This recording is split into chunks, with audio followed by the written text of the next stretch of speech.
Good morning and welcome to One Baha'i, that regular show where, I just share a few personal thoughts about the Baha'i faith. It's nothing official, just me, one individual, one Baha'i. I wish you could see my setup right now. I've got this contraption holding the phone on a rock. It's really amusing to watch. And I'm noticing my hair is just blowing all over the place today. Guess it just stopped. Anyways, today, I'm going to look a little bit more at Call of the Divine Beloved, the Four Valleys. I wanted to talk a little bit about the second valley.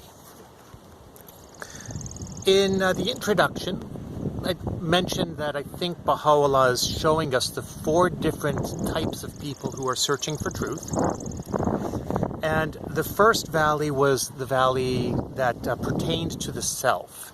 The one who looks within to try to find God within. And of course, if you do that, well, you will find God within.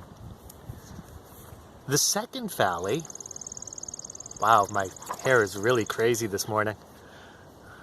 The second valley is the court, if the wayfarers be among them that dwell in the court of the all-praised, this is the station of the intellect, which is known as the messenger of the realm of the body and the most great pillar. So I was reading that last night and I was thinking, I was a little confused because I think of the intellect as the mind, and I was wondering, the messenger of the realm of the body? I personally thought that the passions would be of the body. But then I realized it wasn't the messenger of the body. It was the messenger of the realm of the body, the physical realm. I still don't know what is meant by the most great pillar.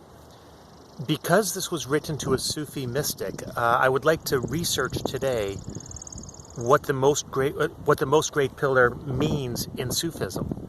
Because I think I'll probably find a bit of an answer there, but I haven't really had the chance to explore that yet. So, when I think about the intellect, the exploration of reality with the mind, my first thought is always scientists. And I realize that what they're doing is they are exploring the realm of the body to try to better understand reality. So that makes sense. And he goes on and he clarifies, he says, that which is intended, however, is the universal divine intellect, whose sovereignty fostereth the growth of all things, and not every vain and feeble mind. You see, Baha'u'llah in the Kitab-i-Khan, which was written around the same time, he laments those people who take these little, tiny, feeble thoughts and pride themselves therein. They even, he says, they even steal these thoughts from one another. So he's not talking about that type of thought. He's talking about those divine thoughts, those thoughts that go beyond and really get to the heart of the matter. He quotes a poet, Sana'i, not sure how to pronounce his name. How can meager reason comprehend the book, or the spider trap a phoenix in its web? Wouldst thou that the mind not hold thee in its snare? Seize it, and enroll it in the school of God instead. On this plane, the traveler meeteth with many a trial and reverse. Now he is lifted up to heaven, now is he cast into the depths. And he talks about these great elations and these great falls back and forth. And as I was reading that, it occurred to me that that is what I was feeling when I was trying to understand what was meant by the realm of the body. I read this. This is the station of the intellect, which is known as the messenger of the realm of the body. And I felt like I was cast into a pit of despair trying to understand this. I was sitting there going, I don't get it. I'm lost. I'm clueless. I can't figure out what this means. And I puzzled over it, and I talked with my wife about it, and she was wonderful. She just sat there in silence. I think she was actually reading something else.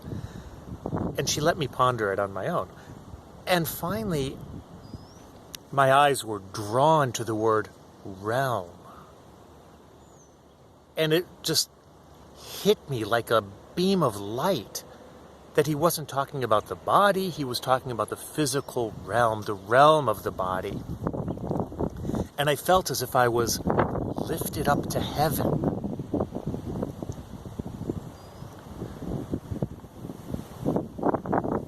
He quotes the Quran a few times in this chapter, in this valley. And what I find fascinating, and I don't want to go into it here because it's a really long description to me, he's not just quoting a single verse from the Quran. What he's doing, I think, is he is quoting a story. And in the story, there is this pivotal moment of movement from one place to the next. And that's what he's quoting. He's not quoting a sentence. He's quoting a moment in a story, which so perfectly elucidates what he's talking about here. So, yesterday, I was talking a little bit about how some people search within to find God. Here, I feel that he's talking about how people explore the world around them to better understand God. This station is that of the true standard of knowledge and the final end of tests and trials. Nor is it needed in this realm to seek after knowledge, for he hath said concerning the guidance of wayfarers on this plane, fear ye God, God will teach you. And again, knowledge is a light which God casteth into the heart of whomsoever he willeth. Wherefore, one must make ready the receptacle and be worthy of the descent of heavenly bestowals, that the all-sufficing cupbearer may give one to drink of the wine of bounty from the crystal chalice of mercy. I'm reminded of a story. There's a tale of a man who woke up one day and God visited him and said to him, go outside, push that rock. And, well, he was obedient. He went outside, and there's this huge, huge rock there, and, well, he pushed. Put his hands against it, pushed with all his might, straining his muscles, sweating, struggling with every fiber of his being, couldn't move the rock. Went home that evening, exhausted, dirty, just ready to collapse. And the next day, God said to him again, go outside, push that rock. And day after day after day, the same cycle happened. And finally, after many days of this, God visits the man. He says, go outside, push that rock. And the man says, God, why? I don't understand. I've been trying to move it. I cannot move it a single inch. Nothing. I struggle and I just cannot do it. And God looked at him with loving compassion and he said, I never asked you to move the rock. I asked you to push it. Look at your body now. See its muscles. See how you have grown in strength. Now you are ready to do the task I need of you.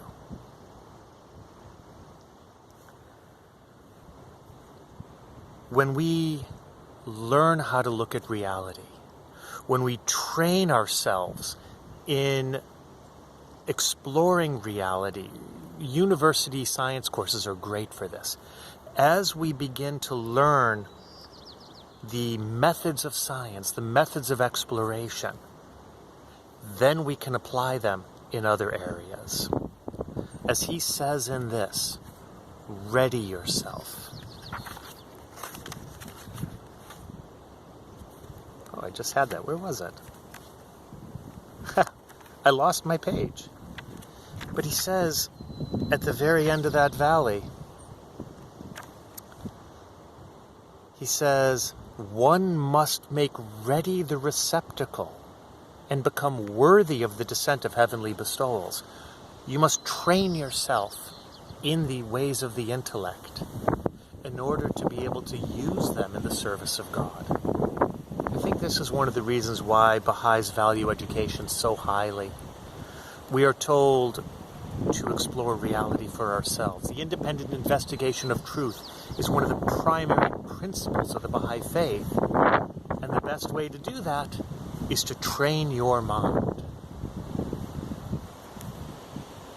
So when we encounter somebody who explores reality in that way, we can help them use that knowledge, use those tools that they have developed to better explore their own religion, the Baha'i faith, and all the religions of God. Thank you very much for joining me this morning. It's a cloudy but beautiful day here, and I'm enjoying sitting outside in the wind. Don't forget, please hit the like button. It evidently makes a difference. And, feel free to subscribe if you want. I'd love to hear your thoughts on these ideas. Hopefully tomorrow I'll explore this third valley. Love for you to join me. We'll talk tomorrow. And now I get to watch as I reach for the button that says stop. Talk to you tomorrow.